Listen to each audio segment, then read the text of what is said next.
What's up, y'all? It's Truth Tiger, and today I'm going to talk about something that's different from what I normally talk about. I'm going to talk about cars, and I'm going to talk about how your dream car will turn into a nightmare. Your dream car is going to become like that Stephen King book where the car tries to run people over, eat people or something. I don't know. Maybe not like that exactly, but it's like going after the dream car and I'm going to make the money. I'm going to get the dream car. I'm going to whatever. Like, I'm telling you, it always turns out bad. It turns into a complete freaking nightmare, because when I was younger, I really liked cars. I thought they were really cool, and I really was like, oh, I'm going to get this car, that car. And I finally ended up getting a Chevy Cobalt SS. I mean, I wouldn't say that was my dream car, but for me being 21, whatever, that was pretty much it. And I thought that thing was the coolest thing in the world, and I was so cool, and I finally made it and all this stuff. But really, it didn't make me happy.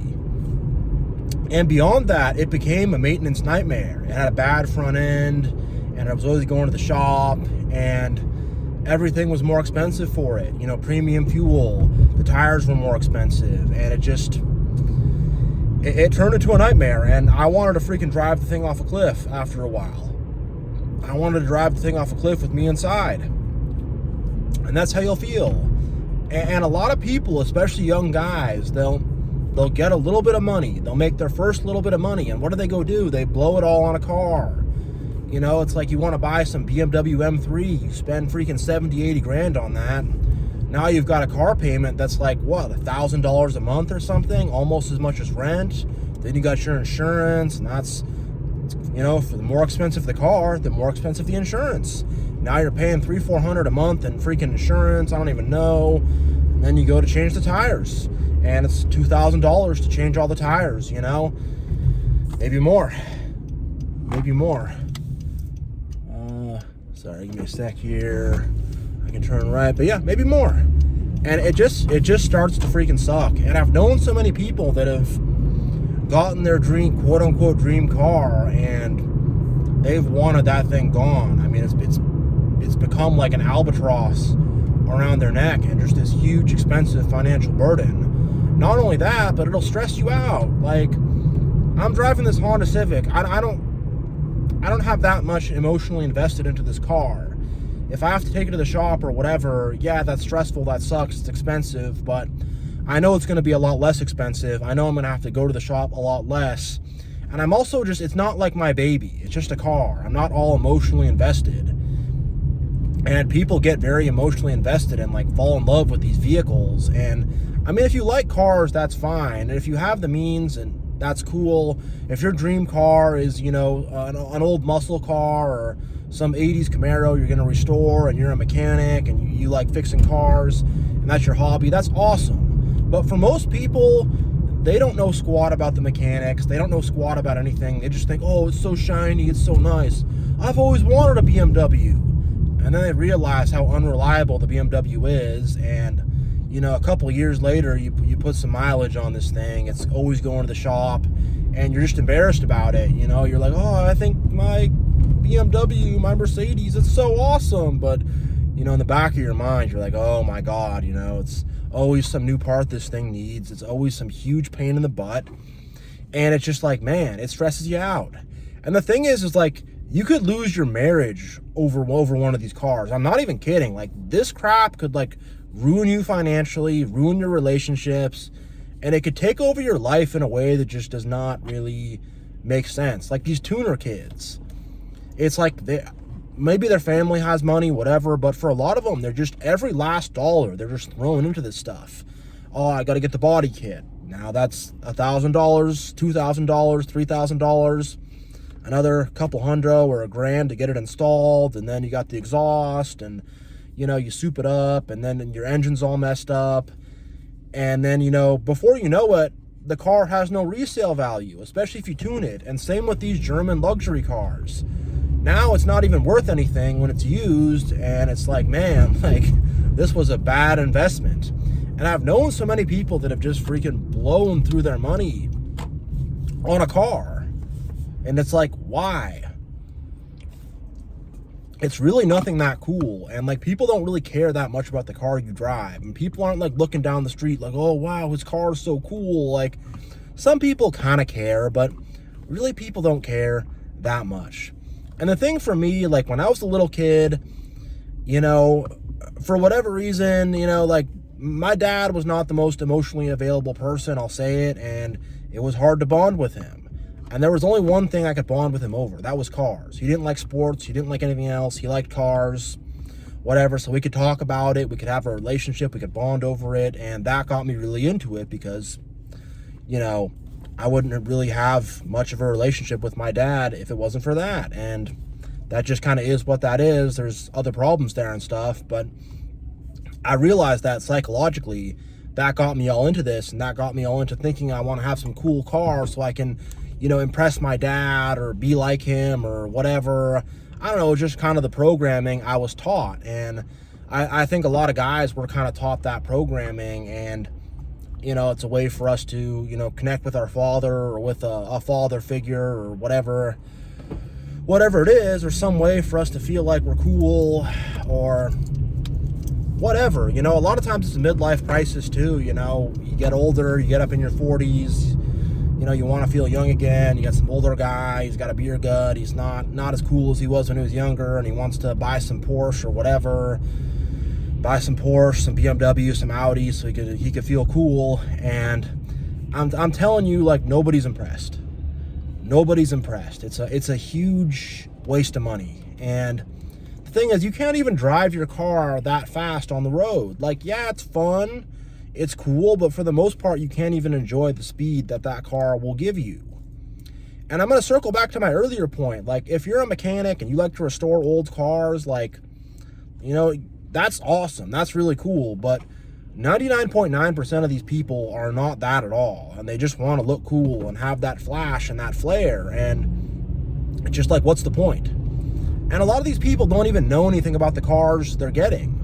Like, I saw a guy with a Porsche Boxster, and I was talking to him, and I told him, you know, I told him that, you know, you have your engine's in the middle of the car. Your engine's not behind the hood on the front.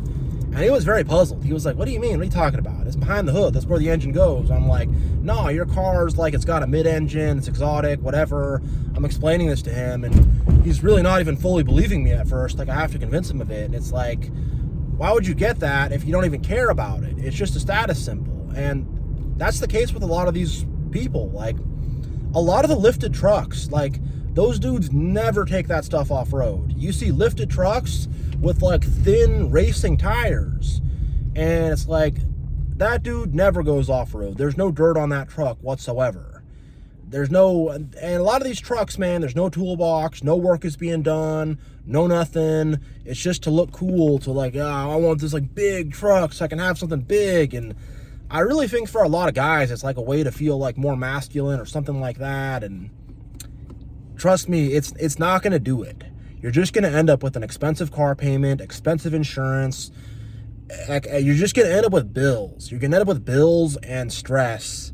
And like, the thing is, like, when you buy that thing, you really think it's gonna like solve your problems, and it's gonna be so cool and so awesome, and oh, I'm gonna get this big truck, I'm gonna get this sports car, it's gonna be awesome, dude, it's gonna be so cool, bro. And then you get it, and after a few weeks you get bored of it. It's not even that cool, and you just get used to it, and you're like, all right, this is just kind of normal.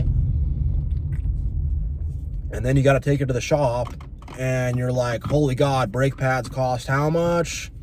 Rotors cost how much? Tires cost how much? I'm having to put premium fuel in this thing, and it's burning it like crazy. Like, what am I doing? And that's what I felt like. I'm like, I want to get out of this thing. But because it's like you put your pride into it, you're like, oh, this is like part of my personality. This is part of who I am. I need this cool car, whatever.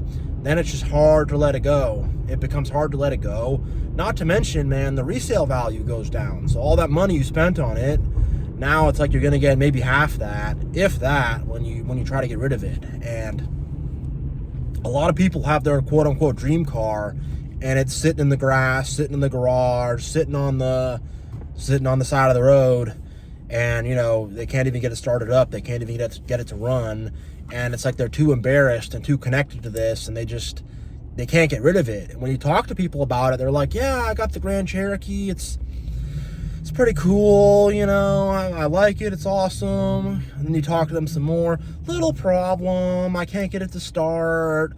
You know, I've been borrowing my buddy's car, whatever. I got a ride from so-and-so to work. And you start to hear that, you know, and they're kind of ashamed of it, you know. Whereas if you had some Toyota Camry or whatever, or a Civic like I have, you just be like, whatever, it's the car.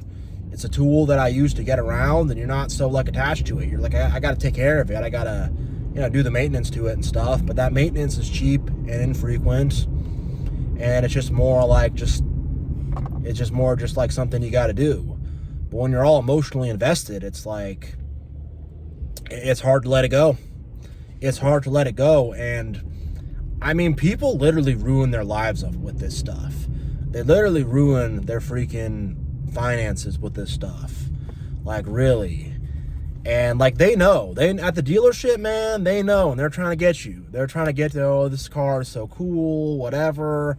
They know, they're trying to get you, you know. So if you start to get some money to you, if you come into a little bit of money, don't buy a car. Don't buy the car, you know. Don't do it. If you need something to commute back and forth from work, and you're trying to get yourself some little Toyota or whatever, that makes sense. But if you're trying to get that car, or the cool car, I'm telling you, it's not going to do it.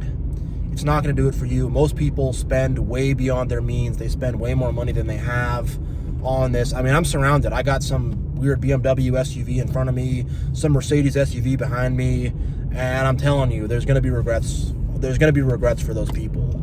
And the thing is like, the people who are really wealthy, the people who really have a lot of money, they don't buy cars like that. I'm telling y'all. They wait until they have the tens of millions of dollars, then they buy the Ferrari, and they're very careful about it, and they kind of know what they're getting themselves into. Whereas it's like middle class people and people within the lower class, you know, I'm just going to say it like that are going to get got by this stuff, and that want to keep up with the Joneses, and that want to have, I need that cool car, I need that cool whip. I mean, I'm surrounded by suburbanites and freaking Teslas and Mercedes SUVs that, you know, they're spending beyond their means, and Audis and stuff. They're spending beyond their means because they want to be, I'm suburban, and we're the upper middle class and whatever, and they're not going to hold on to their money because of that. And I'm not glorifying rich people or whatever. I'm just giving you guys the game. This is just what it is.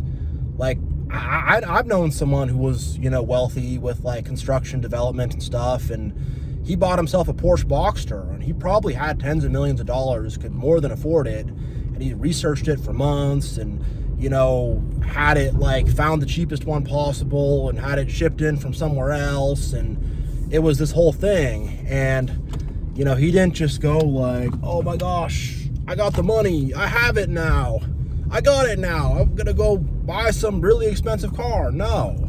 And I've known a couple other people like that, you know, had a lot of money, and they really took it slow when it came to getting the fancy cars, and they were not quick to pull the trigger on that. They waited until they definitely had it good with the money before buying it. But man, like, I remember I was at a bad apartment complex. I said this in my last video, but I used to live at this crappy apartment complex. The cops were always coming by, sketchy people, drama, BS, just a bunch of stupid freaking stuff always going on there. And so many Porsches and Teslas in the parking lot.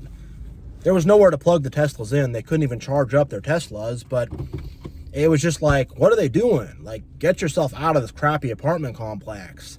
Then think about getting yourself a new ride. Like, holy God. Like, you're living in this crappy apartment complex and you're driving a Porsche 911? Like, what are your priorities at? And there's a lot of people like that are just going to put the cart before the horse, and they're just going to spend on just something dumb. And you're always going to regret it. You're always going to regret it. You're always going to be like, man, I wish I saved my money. All those people are going to be like, man, I wish I saved my money. Why did I buy that freaking $75,000, $80,000, $90,000 Porsche Cayman?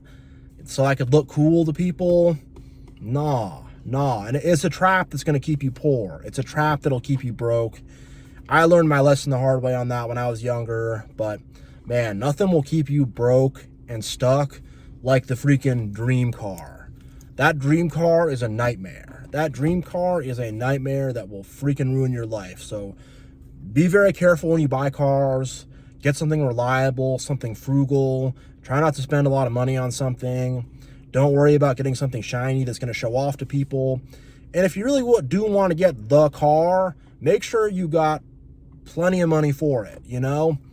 And if you're going to get the car, like, don't get something German. Those things are finicky. I don't know, get yourself a Mustang, a Camaro, something like that that's going to be more reliable. I don't know, you know, all these cars are hella expensive nowadays, though. Separate video, but they have jacked up the prices on cars like crazy. So maybe don't even get a car at all. Maybe freaking take the bus. I mean, seriously, like, it's rough out there with the economy and stuff and with these prices. But, yeah, I'm going to end this video here. Thank you all so much for watching. Much love. God bless. And I will see you all next time.